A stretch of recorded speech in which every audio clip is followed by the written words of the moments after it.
comme dirait David Nabarro, qu'on va voir dans un instant, it's our only plan for the future.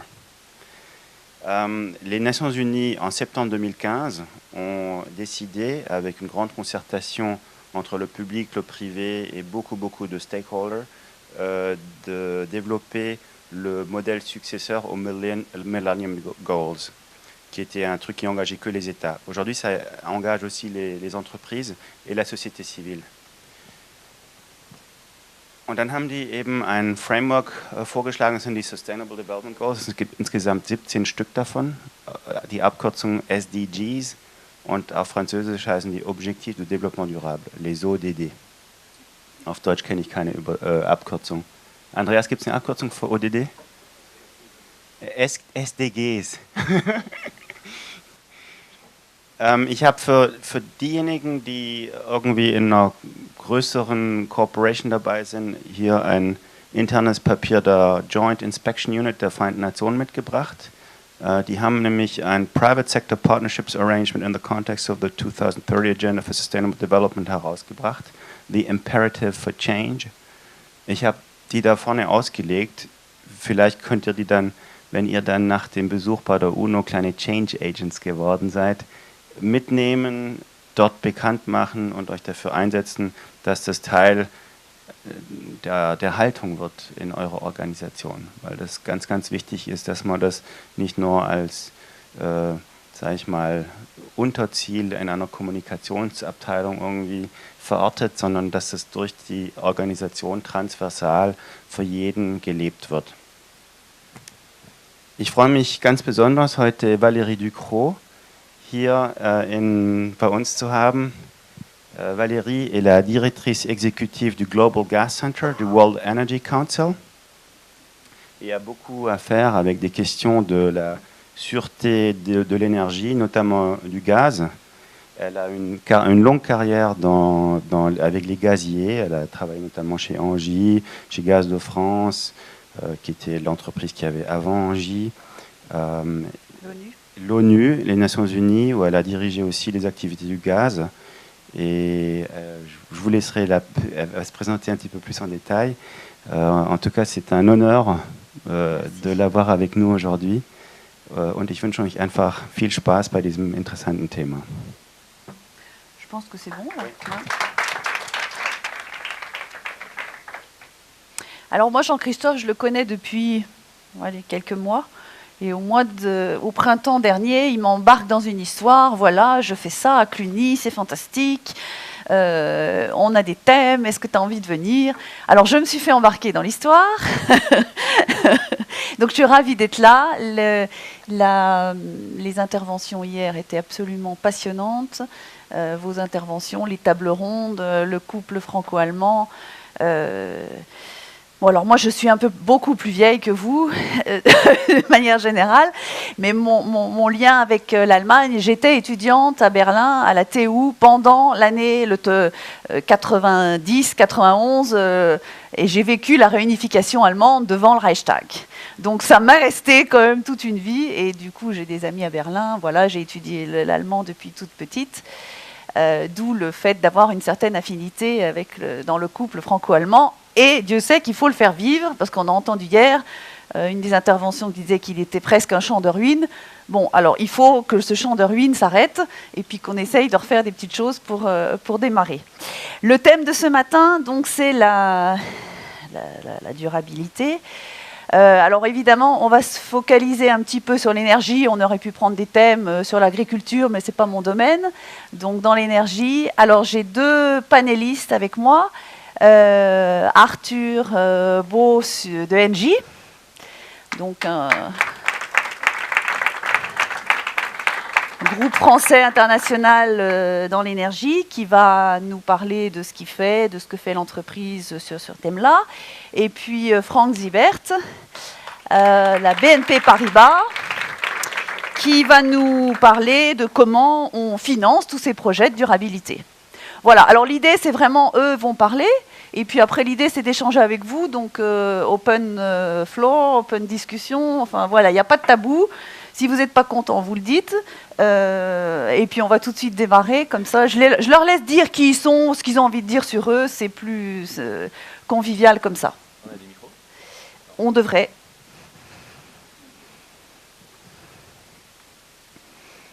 Voilà, à toi. Ok, merci. Comme tu viens de dire, moi, comme vous le savez, je suis participant avant tout, avant d'être speaker. Donc, s'il vous plaît, interrompez-moi, posez-moi des questions, challengez-moi. C'est comme ça qu'on aura un échange constructif, participatif. Et c'est l'objectif de cette session. Donc, je travaille effectivement chez Engie dans l'hydrogène. Je suis responsable du développement des offres et des partenariats dans le secteur de la mobilité et du transport. Je travaille au head office à Paris. 2 mots sur mon parcours franco-allemand. J'ai eu la chance d'intégrer le graduate programme d'Engie il y a quelques années, qui à l'époque se faisait sous la forme d'une alternance, comme quoi l'alternance, ça existe aussi en France dans les grands groupes. Et cette alternance, elle s'est faite entre autres en Allemagne, où j'ai fait une mission dans une petite ville qui s'appelle Lingen, très sympathique, que je vous recommande, dans la Emsland. Et cette alternance s'est bien passée et le groupe m'a mobilisé 3 ans à Berlin, où je travaillais sur des grands projets industriels dans le secteur du gaz. J'étais responsable des études économiques et financières. Avant de parler de durabilité, on a changé le titre, c'est mieux comme ça. 2 mots sur Engie. Engie, c'est un grand groupe industriel et énergétique. C'était Gaz de France avant. C'est donc un groupe qui a un ancrage national qui est très fort, mais qui opère à une échelle globale. On est présent dans plus de 70 pays. Notamment l'Allemagne, c'est pas très connu, mais on est très présent en Allemagne, on a plus de 4000 collaborateurs, on génère un chiffre d'affaires de plus de 2 milliards d'euros. Donc on n'est pas l'Airbus de l'énergie, loin de là, mais quand même, on est présent sur différents métiers, la gestion des infrastructures, transport, stockage de gaz, services aux collectivités, aux entreprises, et puis génération d'électricité, le plus propre possible, malheureusement encore un peu carboné. Voilà, alors, Engie, pourquoi c'est intéressant aujourd'hui de parler d'Engie dans un panel sur la durabilité ? Au moins pour 2 raisons. Aux côtés de l'agriculture, d'autres secteurs comme l'industrie automobile, l'industrie énergétique porte une responsabilité historique dans le changement climatique. On porte une responsabilité très importante. On a été une partie du problème et on décide, en tout cas chez Engie, d'être une grande partie de la solution. Comment ça se traduit concrètement ? Déjà, on positionne l'enjeu climatique, la durabilité, au cœur de notre projet d'entreprise. Hier, vous parliez de purpose, qui est une notion qui est de plus en plus à la mode, qui est intégrée dans le développement des stratégies des grands groupes, peut-être des startups également. On cherchait une traduction, j'ai réfléchi un peu ce matin. Alors j'ai trouvé que l'expression un peu tarte à la crème, qui est la raison d'être. Voilà, c'est la raison d'être de l'entreprise. Qu'est-ce qu'on cherche à atteindre ensemble ? Et nous, chez Engie, toutes les activités qu'on entreprend, toutes les acquisitions qu'on fait, elles doivent servir cet enjeu, cette stratégie et cette réponse à l'urgence climatique. C'est vraiment intégré à toutes nos activités. Comment ça se matérialise ? Plus concrètement, on a opéré un virage stratégique radical, il y a 3 ans, où on a enclenché un plan de rotation d'actifs hyper conséquent. On a fait une cession d'environ 15 milliards d'euros dans le charbon, dans le pétrole et dans le gaz aussi en partie. Et on réinvestit ces 15 milliards dans des filières, dans des technologies d'avenir comme l'hydrogène, dans lequel je travaille, dont on pourra parler tout à l'heure. Et voilà. Et donc tout cela tourne autour d'une stratégie qui repose sur 3 axes qui correspondent, selon moi, aux 3 piliers du monde de l'énergie du futur, qui sont la décarbonation, évidemment, la décentralisation et la digitalisation. La décarbonation, c'est assez simple, c'est produire de l'énergie de façon propre et la consommer aussi, sans émettre de gaz à effet de serre. La décentralisation, c'est un mouvement de fond qui est essentiel pour comprendre la transition énergétique et donc les enjeux de durabilité. C'est de dire que dans le monde de l'énergie du futur, l'énergie sera produite, stockée localement, au plus près de la demande. On construit plus des grandes usines de centaines de mégawatts qui coûtent des milliards d'euros. On a plutôt tendance à développer des actifs renouvelables dans les territoires au plus près des consommateurs. Et enfin, la digitalisation, qui est le troisième pilier. La digitalisation permet évidemment d'injecter un peu d'intelligence, tout ça, et finalement, c'est un enabler de la décarbonation et de la décentralisation. La digitalisation permet, par exemple, de faire matcher une offre d'électricité qui est produite à partir d'énergies renouvelables et donc variables, avec une demande qui, elle, ne l'est pas. Voilà, la digitalisation, c'est aussi hyper important dans toutes nos activités B2C, B2B, mais ça, comme dans beaucoup d'autres secteurs. Je reviens rapidement sur la notion de décentralisation qui me semble essentielle, parce que qu'est-ce que ça veut dire? Ça veut dire que si l'urgence climatique et les enjeux sont un problème global, je crois que les réponses et les solutions qu'on doit apporter sont des enjeux locaux qui doivent s'appréhender à la maille locale, territoriale, régionale. Et donc, pour en revenir au couple franco-allemand, plus qu'une recherche de stratégies communes et intégrées au niveau de la transition énergétique, je pense qu'il faut qu'on se concentre sur la recherche de technologies, de solutions qui, elles-mêmes, vont pouvoir être déployées, implémentées dans les territoires allemands et français au service de la transition énergétique. Alors, il y a des concrétisations, il y a des résultats probants, notamment dans le secteur de l'hydrogène. Pas chez Engie, malheureusement, mais dans d'autres groupes français, Alstom, EDF.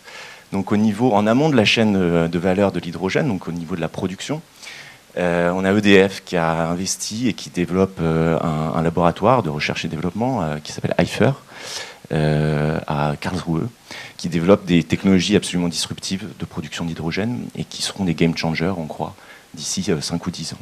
Et puis au niveau de la consommation, de l'usage, on a Alstom qui a développé le premier train à hydrogène. C'est des équipes franco-allemandes qui ont travaillé ensemble. Le train a été construit, assemblé en France et il est déployé commercialement pour la première fois en Allemagne.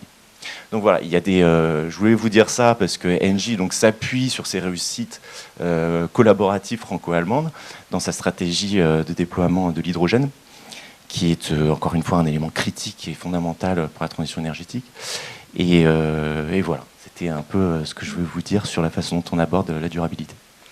Et d'ailleurs, pour rebondir sur ce que tu viens de dire, en France, on parle beaucoup du nucléaire, en particulier de Fessenheim, et on parle de l'après-Fessenheim, où la région Alsace a décidé, pour maintenir des emplois, de créer un pôle hydrogène et de construire un train entre Colmar et Freiburg, et de reconstruire un pont qui avait été détruit pendant la Seconde Guerre mondiale, justement, et de faire un train à hydrogène.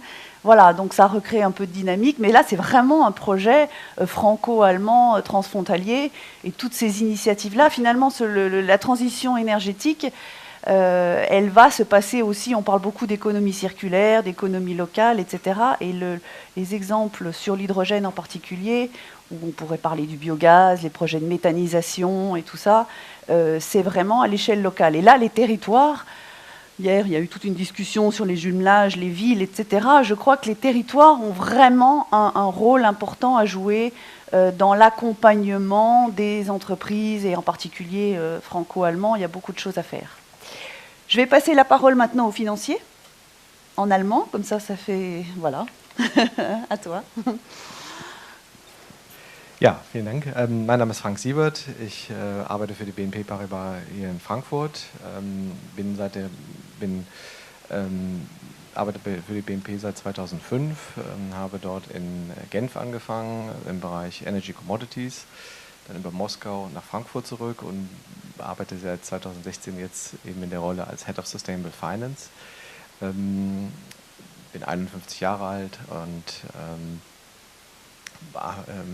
spreche seit 2005 erst Französisch, weil das notwendig war in Genf, auch für die BNP. Von daher werde ich diesen Vortrag in Deutsch halten, aber Sie können gerne auch in Französisch Fragen stellen. Ja, die Frage kam ja auf und einige Stichworte hatte ich mir aufgeschrieben vorhin. Warum Finanzierung? Was hat das mit Nachhaltigkeit zu tun? Es war auch die Frage gestellt, SDGs sind vorgestellt worden, das passt gut. Es war die Frage gestellt, Verantwortung, und vielleicht kann ich da einen Hint geben, License to Operate ist das, was wir für uns definiert haben. Warum ist die BNP verpflichtet für Nachhaltigkeit? Das ist vielleicht etwas, was das auch aufnimmt, was du gesagt hattest, the purpose. Ja? Und für uns definiert sich License to Operate heute daraus, dass die BNP in 72 Ländern aktiv ist. Und die BNP glaubt als Gruppe daran, dass Klimawandel dort ist, dass es Folgen haben wird und dass wir uns diesen Folgen stellen müssen und auch, soweit wir das können als Finanzinstitut, dem auch im Grunde genommen positiv entgegenstehen wollen. Das heißt, nicht nur unsere Aktivitäten verändern. Wir haben zum Beispiel 2015 auch entschieden, zusammen mit der COP21 in Paris, dass wir aus der Kohlefinanzierung vollständig ausgehen werden. Das einzige in Nicht-OECD-Ländern, wo es Teil einer Entwicklung ist, prüfen wir das sehr kritisch, aber wir haben seitdem kaum Projekte finanziert, weil wir eben glauben, dass Kohle eine der wesentlichen Verursacher ist und wir uns dem 2-Grad-Ziel als Gruppe verschrieben haben und glauben, dass das ein Weg ist. Es ist nicht der einzige Weg, Hydrogen ist ein anderer, aber es ist ein Weg. Das heißt, also wir haben insgesamt 12 Sektor-Policies aufgestellt, die sehr nah an den SDGs dran sind. Wir finanzieren keinen Tabak mehr zum Beispiel. Warum? Das hat jetzt nichts mit Klimawandel zu tun, aber wir haben uns den SDGs verpflichtet. Die SDGs sagen unter anderem Healthy Living, glaube ich, heißt das übersetzt. Und wir glauben als Gruppe, dass eben, sagen wir mal, Tabakkonsum in Healthy Living widerspricht oder zumindest nicht förderlich ist. Und deswegen hat die Gruppe entschieden, nachdem man Engagement versucht hat mit den Tabakgesellschaften und festgestellt haben, sie ändern ihr Geschäftsmodell nicht, zumindest nicht so, wie wir uns das vorstellen würden, dass wir das mit uns nicht vereinbaren können, Tabakfirmen weiter zu finanzieren und ziehen das global durch. Das kostet Geld. Und das ist auch ein Beitrag, den die Finanzindustrie leisten kann und die BNP, nicht nur BNP, aber auch andere Banken leisten, tatsächlich zu sagen, ja, wir verpflichten uns, zu den SDGs zu entsprechen und zu unterstützen und handeln entsprechend. Das hat auch was mit Arbeitsbedingungen zu tun, aber das sind kleinere Themen, wo wir als Bank wesentlich weniger Einfluss nehmen können. Aber das ist eins. Ich habe ein paar Slides mitgebracht, um das zu nähern. Das ist ja immer die Frage, was ist eigentlich Klimawandel? Und es gibt eine Definition, die finde ich sehr passend. It's real, it's us, it's bad, but there's hope. Und das spielt darauf an, was ja vorhin schon gesagt worden ist, tatsächlich, dass die SDGs 2016 vereinbart worden sind. Und die BNP hat für sich eben entschieden, dass diese SDGs sozusagen der Handlungsrahmen darstellen sollen. Das heißt, wir haben uns unter anderem verpflichtet, dass wir mindestens 15% unseres Kreditvolumens an Firmenkunden weltweit den SDGs unterwerfen. Das heißt, wir versuchen, Kredite so zu vergeben, dass mindestens eins, wenn nicht mehr dieser Effekte, dieser SDGs berücksichtigt werden. Das hat zur Folge, dass wir langsam unser Kreditportfolio verändern. Das dauert Zeit. Wir haben 2 Trilliarden an Assets, also das ist noch ein bisschen was zu tun und wir sind im Moment bei 17%. Also das ist etwas, was wir kontinuierlich machen. Aber das ist ein Bereich, wo wir glauben, dass wir License to Operate erfüllen können. Wir wollen darstellen, dass wir tatsächlich der Gesellschaft, sagen wir mal, oder den Zielen der Gesellschaft mit den Mitteln, die wir haben, und das sind eben nur Finanzierungsmittel, Advisory, Anlageentscheidung, dass wir dem im Grunde entsprechen. Und das ist so die Grundlage für unsere Aktion.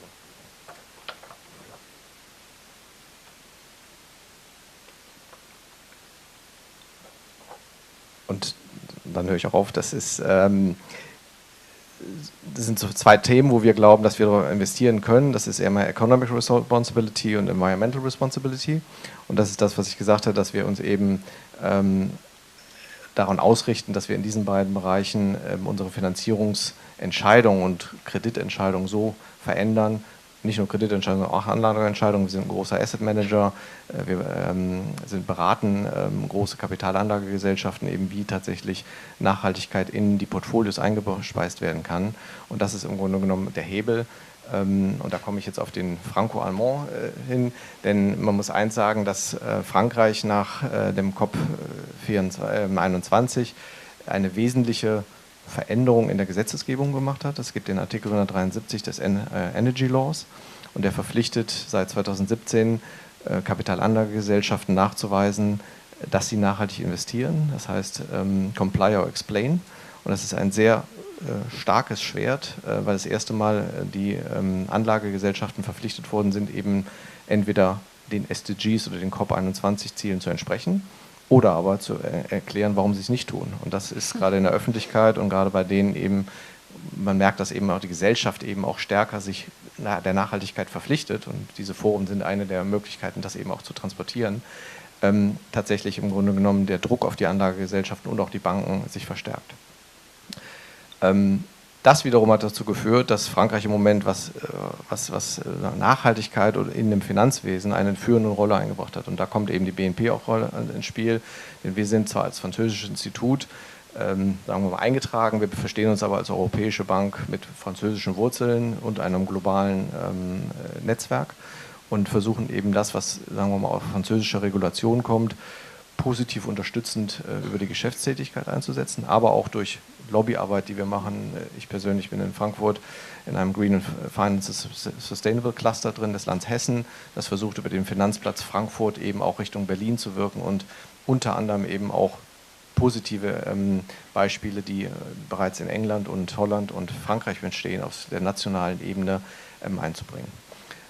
Warum ist Frankreich da so führend? Weil es, glaube ich, und das ist eine politische Entscheidung, und das hat vielleicht auch mit einem politischen System zu tun, was wir in Deutschland gerade sehen, ein bisschen schwieriger ist und langwieriger ist, damit zu tun, dass die Regierung Hollande bereits im Juli 2015, also vor COP21, entschieden hat, dieses Energy Transition Law aufzubringen. Das heißt, es war alles fertig und es wurde am 15. Dezember, also gerade mal 2 Wochen nach COP21, durchs Parlament gebracht und hatte dann Gesetzeswirkung. Und das zeigt eben, dass man auf der französischen Seite extrem gut geplant hatte und auch willens war, tatsächlich mit gesetzgeberischen, regulatorischen Maßnahmen einen Rahmen zu stecken, in dem sich die Finanzindustrie jetzt bewegen kann. Und das ist etwas, was gerade auf der europäischen Ebene diskutiert wird. Es geht einen EU-Action-Plan, der sieht 10 Punkte vor, unter anderem auch, und das ist auch noch ganz interessant, eine Verstärkung, Regulierung der Banken, die stärker im Grunde genommen darauf auch fokussiert werden soll. Denn das Energy Transition Law, was ich gesagt habe, geht viel mehr Richtung Kapitalanlagegesellschaften. Der nächste Schritt wird sein, dass alle Banken auch verpflichtet werden, ähnlichen Kriterien zu entsprechen. Und auch dort ist Frankreich wieder führend. Es gibt einen Duty of Care Law, also eine Loi de Vigilance seit diesem Jahr. Und das schreibt sozusagen noch stärker vor, dass Nachhaltigkeit auch im Bankbetrieb umgesetzt werden soll.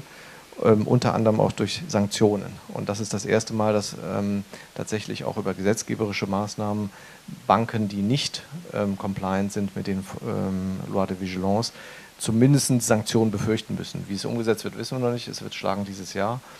Also das zeigt, dass Frankreich im Moment, was die Regulation im Finanzmarkt Richtung SDGs und Einhaltung der Klimaziele ganz klar führend ist und die BNP als ein großes europäisches Institut sich dem eben verschrieben hat.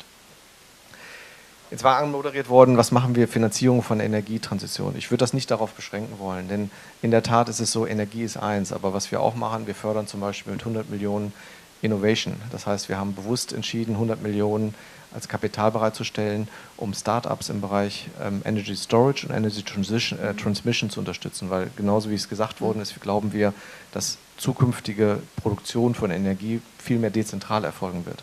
Und wir glauben auch, dass Netz und Batterien die wesentlichen Voraussetzungen sind und Hydrogen geht in die Richtung. Und auch dort versuchen wir eben nicht nur zu reagieren, sondern auch zu agieren, indem wir aktiv im Grunde genommen Startups im Bereich Energy Transition identifizieren, finanzieren mit, sagen wir mal, homöopathischen Mitteln, dass wir werden nicht den Markt bestimmen, aber wir wollen ganz klar auch auf der technologischen Seite dabei sein. Und das ist, glaube ich, auch ein wichtiger Message in diese Richtung hier, denn ihr wurdet ja aufgefordert, gestern tatsächlich eigene Ideen zu entwickeln, eigene Unternehmen zu gründen, Startups zu machen, eigene Ideen zu machen. Und das kann ich nur sagen, es ist etwas, was die BNP auch stark unterstützt. Weil wir nur auch glauben, nur dadurch, dass man Transformation jetzt lebt, werden wir auch die Ziele erreichen können.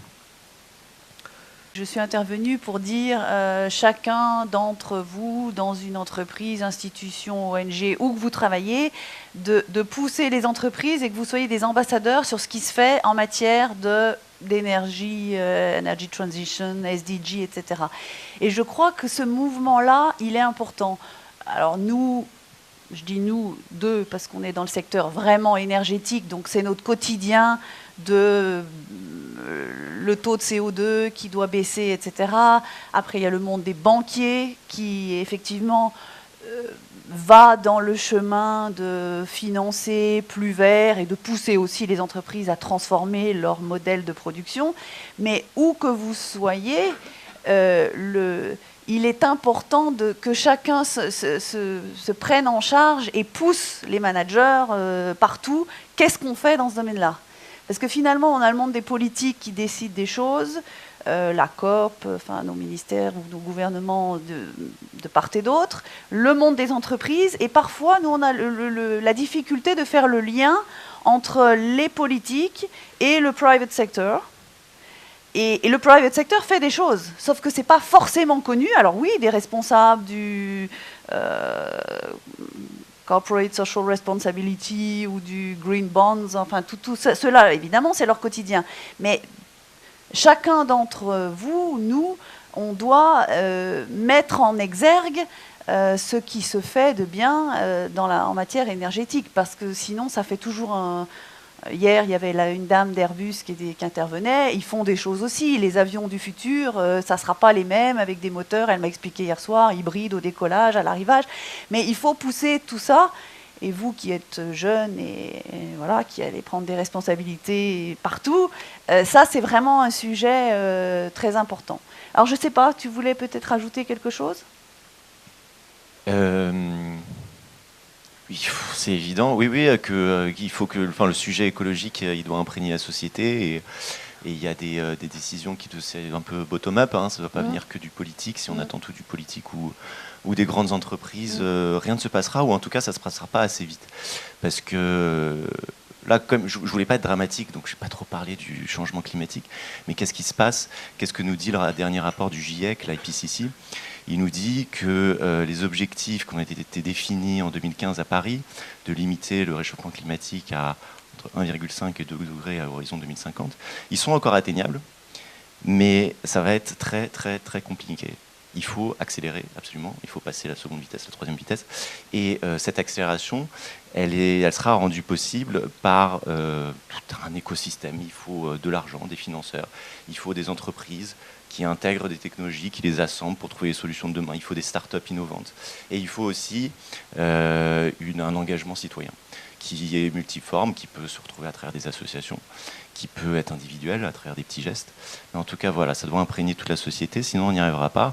On se loupe, et pour vous rappeler, en fait, on prend une direction là de plus, en business as usual, on est sur du plus 4-5 degrés à horizon 2100, ce qui nous amène à un monde chaotique qu'il faut absolument qu'on évite.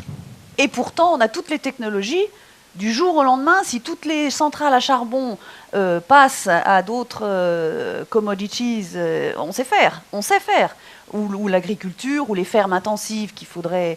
Je lisais encore hier soir sur le Brésil, puisque c'est les élections aujourd'hui au Brésil, l'intensité de l'agriculture le taux de CO2 explose dans ces régions-là.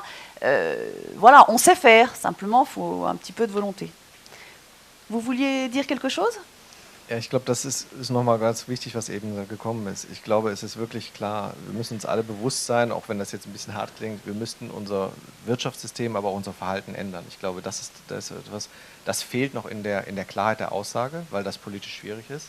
Aber ich glaube wirklich, wir fangen an mit uns, tatsächlich im Grunde um die Veränderung zu machen. Und ich glaube, das ist wirklich hier das gute Forum zu sagen, so bringt das in die Organisation hinein. Denn nur wenn wir tatsächlich alle gleichzeitig anfangen, etwas zu verändern werden. Wir werden nicht darauf warten können, wie in Deutschland passiert, dass die RWE und ENBW alle abschalten. Das wird uns nicht helfen. Wir müssen tatsächlich in viel mehr Sektoren rein. Wir haben gestern über Verkehr gesprochen, das ist sicherlich ein wesentlicher Sektor und da können wir selbst auch Entscheidungen treffen, jeden Tag. Ja, und das ist vielleicht auch wichtig, dass wir sagen, es gibt heute viel mehr Möglichkeiten, tatsächlich Mobilitätsentscheidungen zu treffen, die eine gleiche Wertigkeit haben, die aber einfach mit weniger CO2 auskommen oder mit weniger Lärm oder mit weniger Energieverbrauch in der Vorproduktion. Und ich glaube, das ist etwas, wo wir uns jeden Tag selbst fragen müssen, was können wir selbst tun? Denn nur dann werden wir auch überzeugt sein und überzeugen können, andere etwas anders zu tun. Et par exemple, dans la mobilité, là, c'est vraiment le mouvement citoyen qui pousse. Moi, je travaille avec les pays du bord de la Méditerranée. Il y a des ferries partout qui polluent, qui arrivent dans les ports. L'autre jour, il y avait un reportage sur France 2. Les gens qui ont acheté un appartement qui donne sur le port de Nice, alors ils ont payé un appartement très cher parce qu'ils ont la vue sur la Méditerranée, mais lorsque les monstres de ferries arrivent avec les belles fumées noires qui se dégagent, ces gens-là, ils commencent à dire on en a ras-le-bol. Donc, qu'est-ce qui change ? Eh bien, ça fait changer les shipping industry de dire il faut qu'on passe du fuel lourd à autre chose, gaz naturel liquéfié entre autres, l'hydrogène aussi, c'est une des solutions, mais partout, et quel que soit le secteur, les bus, les flottes, enfin, la mobilité, c'est super important, et on a la technologie. Après, il faut passer au stade de filière industrielle. Ça, c'est important, et il faut le soutien des politiques et des financiers. Je vais m'arrêter là parce que je vois Jean-Christophe qui est debout. prêt à la... Voilà. Alors là, maintenant, à vous de jouer. Qu'est-ce que vous avez comme question?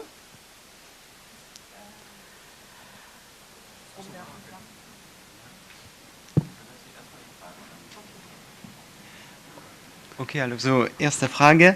Guten Tag, ich heiße Maxim Jägle, ich arbeite für die Landesbank Saar, die sich auch stark für die erneuerbaren Energien engagiert. Schon einmal als Franzose muss ich einfach sagen, dass es eine Überraschung war, zu hören, dass der François Hollande was extrem gut geplant hat. Und keiner Franzose Ich das französische Politik raushalten, aber ich fand das überraschend gut verglichen mit Deutschland. Okay, also vielen Dank. Nein, kleine Frage, kurze Frage. Ich möchte nur wissen, was die Rentabilität der erneuerbaren Energien angeht. Das hängt noch viel davon ab, dass es eine öffentlich unterstützte Tarifikation gibt, meistens. Wie lange meinen Sie, dass es noch der Fall sein muss? Das ist jetzt sehr speziell, aber Deutschland hat ja gezeigt, natürlich ist es jahrelang sehr teuer gewesen, aber seit 2017 gibt es eine Veränderung in der Ausschreibungsverfahren, wie Sie vielleicht wissen. Und seitdem sind die Preise von, glaube ich, 12 Cent auf teilweise 4 Cent runtergefallen. Und Offshore mit EnBW hat einen Offshore-Windpark für 0 Cent in der Auktion gewonnen. Das heißt also, wir sehen, dass genau das wirkt, weil A ist Windenergie, und da wir sprechen jetzt primär über Windenergie in Deutschland, die Kosten sind stark gefallen. Und gleichzeitig ist auch die Subvention gefallen und man sieht, dass es im Grunde genommen jetzt rübergetragen wird in die Produzenten. Man sieht, dass die Nordex und Senvion und wie sie alle heißen, deutlich effizienter werden müssen. Die Sharepreise sind runtergegangen, man sieht also, die arbeiten noch dran. Aber wir glauben, dass im Grunde genommen Wind neben Solar eine der beiden Lösungen ist für Deutschland. Und Deutschland ist Nummer 2 in der Solarproduktion, das glaubt man manchmal gar nicht, was installierte Kapazität angeht. Also auch da zeigt sich, dass man machen kann, und da glaube ich, ist auch das, was gesagt worden ist. Solar ist für mich in meiner, und auch wir unterstützen das in einer großen Stadt in Deutschland, dass Solar eigentlich die dezentrale Lösung sein kann, als Teil des Energiemixes.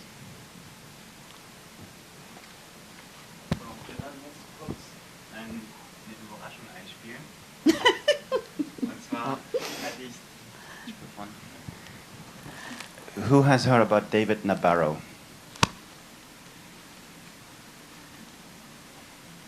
So Angela has heard about him. Maybe you can tell us something about David Nabarro. No, I was also going to comment on the discussion, but maybe, if I may, yes. Yeah. Just because also, pourquoi en anglais d'ailleurs? Non, parce que David Nabarro est anglais. Ah d'accord, ok. Chassons les mauvaises habitudes. Peut-être avant de passer à juste des commentaires par rapport à la discussion qu'on vient d'avoir. Aussi parce que Valérie Ducrot avait mentionné aussi la discussion de hier sur les villes jumelages. Et, en fait, je me suis rendu compte pendant la discussion qu'il y a encore ce en quelque sorte malentendu que les questions écologiques et financières ou économiques vont contre l'autre, tandis que je pense que vous pouvez tous confirmer qu'en fait non, ça va très bien ensemble. On peut justement avoir du succès économique tout en protégeant l'environnement. Et par exemple, cet été, il y a eu des incendies de la forêt en Russie, d'une taille de 3 fois l'Allemagne, du pays d'Allemagne. Et ça, c'est seulement l'exemple de la Russie. Il y a aussi des incendies au Portugal, par exemple, ou d'autres pays. Et tout ça, ça renforce le changement climatique. Et il ne faut pas oublier que ça nous affecte tous, en fait. Et, vous avez aussi mentionné RWE. On a vu que finalement, ils ne vont pas continuer pour le moment à Hamburg. Mais ça, c'est une autre discussion à part. Je ne louerai pas trop. Mais bon, voilà. Il y a des changements, mais ça va très lentement, ça va trop lentement, en fait. Mais peut-être que vous pouvez juste commenter sur l'aspect économique, écologique. Moi, ce que je peux dire, c'est que tous les exemples de catastrophes naturelles liées au changement climatique, ils sont là, on le sait, il y a des rapports, la conscience, je vais dire, citoyenne. Je pense que tout le monde, en plus avec l'été qu'on a passé, où il a fait très chaud partout, tout le monde le sait. Moi, je pense qu'il est aussi temps pour chaque entreprise, chaque citoyen, chaque salarié, de mettre en avant ce qui se fait, parce qu'il se fait plein de choses. Plein de choses, et l'écologie et l'économie, c'est le business de tous les domaines d'activité. J'étais récemment à une conférence à Paris sur le rôle de l'agriculture. Alors évidemment, c'est des gros pourvoyeurs de CO2, voilà, mais ils font aussi beaucoup de choses. Les déchets agricoles, on peut s'en servir comme ressource fabuleuse pour faire du biogaz, à l'échelle décentralisée. Lorsqu'on crée une usine, un méthaniseur, ça s'appelle, de transformer les déchets en gaz, on se rend compte que ça crée 7 emplois. Donc c'est de l'emploi local pour les gens, pour les citoyens, voilà. Donc c'est vrai, il ne faut pas avoir le fanatisme du vert politique avec des extrêmes qui ne mènent à rien. Enfin, c'est dans un débat démocratique, c'est bien, mais je veux dire, la vraie vie, c'est des entreprises, des gens, des bus où on veut respirer, des ports où on veut profiter de la mer, enfin voilà, plein de choses. Et toutes les entreprises à l'échelle, j'ai envie de dire, le font. En Suisse, par exemple, moi j'habite à Genève, il y a des supermarchés qui veulent passer leur flotte à l'hydrogène. C'est un vrai sujet. Ça sera mieux pour si vous vivez dans une rue où il y a tous les camions de la Coop ou de la Migros.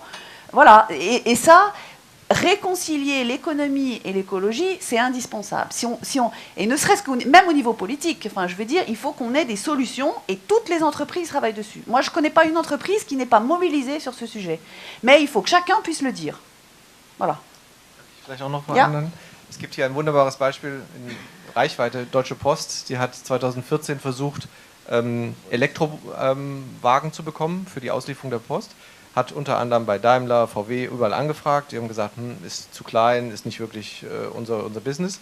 Dann gab es ein Start-up in Aachen, das hat das produziert, Street Scooter. Die Post hat das gekauft und heute fahren bereits 10.000 bis 12.000 Autos. Sie haben 60.000 kleine Auslieferungsfahrzeuge, die werden sukzessive ersetzt. Im Moment sind es ungefähr 10.000. Das dauert noch ein bisschen.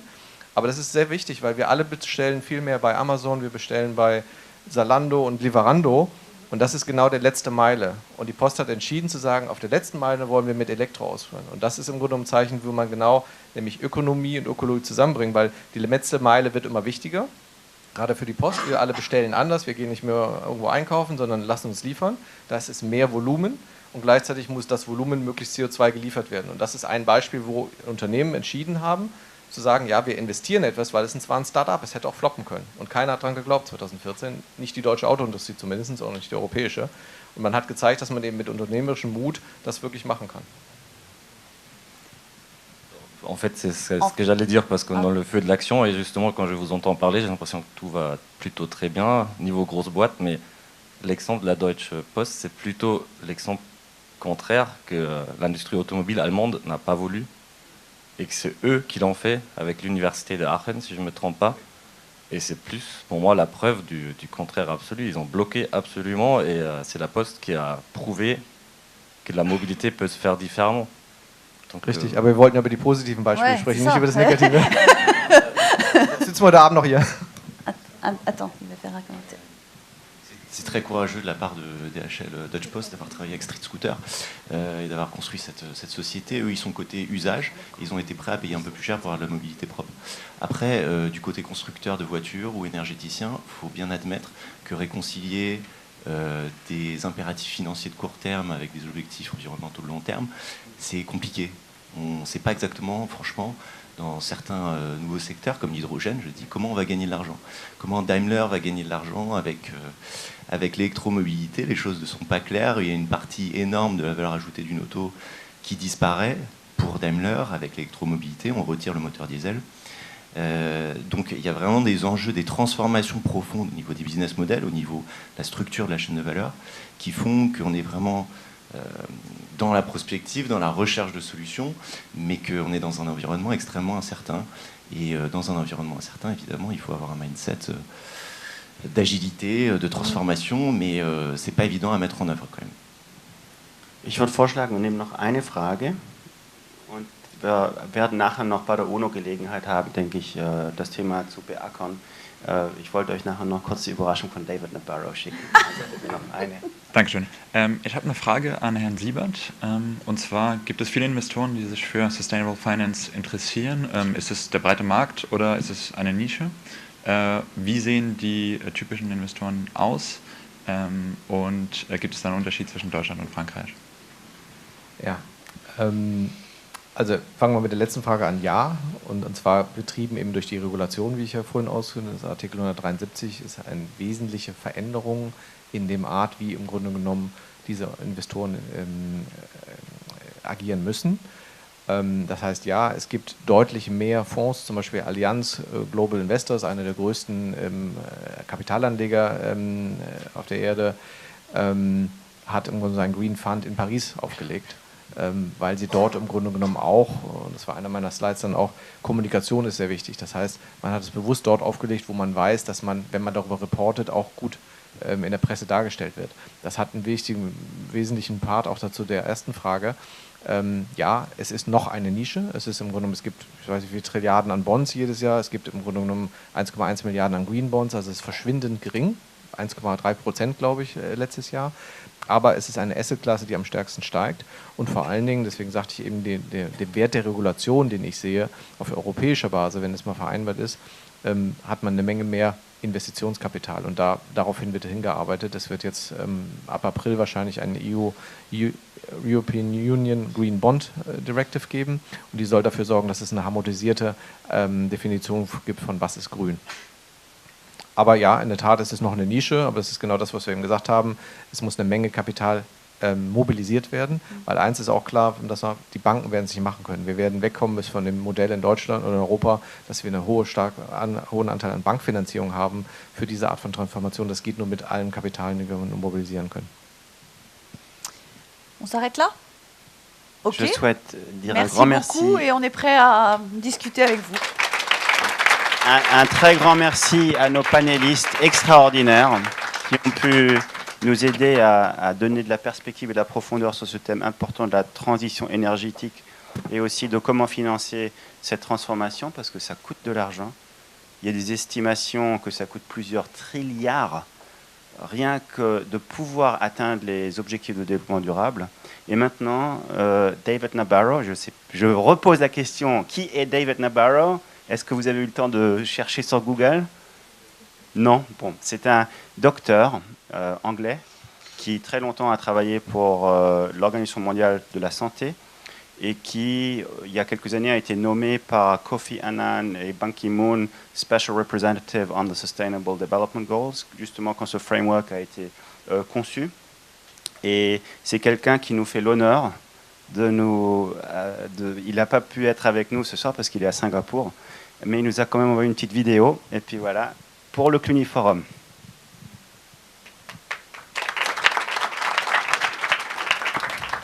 Bonjour tout le monde. Je suis très content de vous accueillir à cette 4e CLUNY Forum. Je m'appelle David Nabarro. Je suis en anglais et je parle avec vous en anglais. So, hello everybody. My name is David Nabarro and I have been working really for the last 18 years on issues in the international system that relate to sustainable development. And during the latter part of this time, I was special advisor to the Secretaries General of the United Nations. And you know, my job was to help bring forward the 2030 Agenda for Sustainable Development and the Sustainable Development Goals so that they were taken on by governments, by companies, by civil society, in fact by everybody as a compass for moving forward for the future. Let me explain why I'm so excited about the 2030 Agenda. What happened was that in 2012, governments came together to discuss what they would like to establish as the framework for the development of our world after the end of the 15-year period of the Millennium Development Goals. And when they met in 2012, there was a strong feeling that the new development agenda for the world needed to apply to the whole world, to apply to everyone, and to really focus on the issues that are important to people everywhere. It was bringing together the three strands of sustainable development: environmental, economic and social, and making them into one overarching agenda. And so between 2012 and 2015, the most extraordinary negotiation and consultation took place. The consultation involved more than 8 million people through an exercise called The World We Want. It involved more than 180 countries with meetings at country level. It involved lots of regional entities, and it involved businesses, civil society and others coming together and saying, well, what do we want the plan for the future to look like? And what came out was this negotiated agreement, the 2030 Agenda, with its 17 goals and 169 targets. I'm so excited about this. I'll tell you why.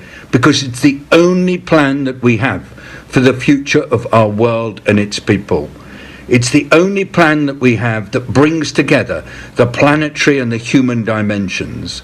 And it's the only plan that we have that every leader signed up to in 2015.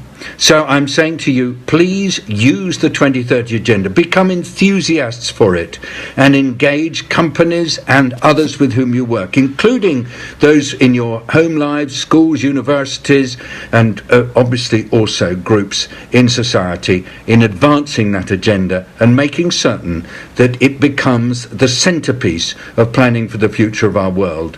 We have no other choice, because, you know, if we don't get this one right, we don't have a spare planet.